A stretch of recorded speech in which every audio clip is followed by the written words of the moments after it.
çarînên xeyam. Ez şerabê vedixwim, çi çep û rast, qîr û qale. Dibêjin ew dijminê dîn e, venexwe betal e. Ku min sehr kir, şerab dijminên dîn e.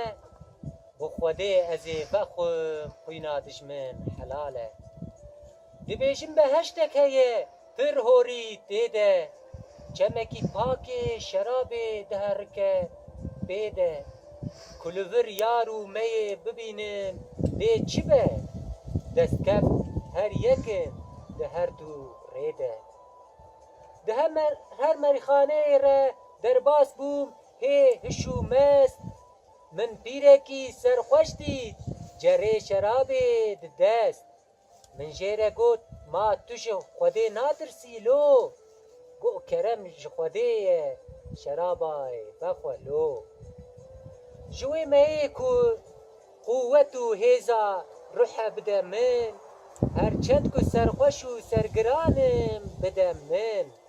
Ji bo xem û xeyalan qedeh xweş efsane ye, madem ku temam wekî ba diçe bide min.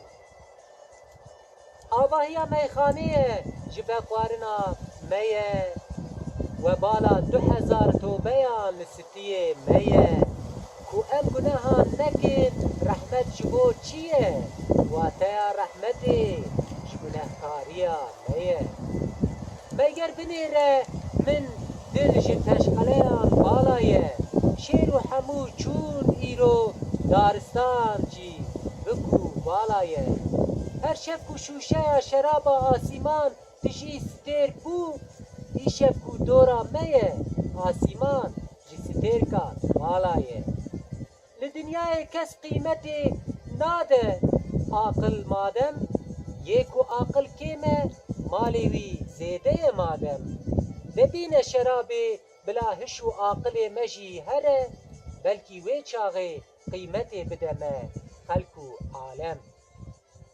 Rojekê xweş e, dunya ne sar e û ne jî germ. Ewrûba ji gulistanê radikin, tozê, hêdî û nerm. Bilbil bi zimanê hal, bilal gula zer dike qêrîn. Mey û şerabê vexwînin, ne eyb e û ne jî şerm.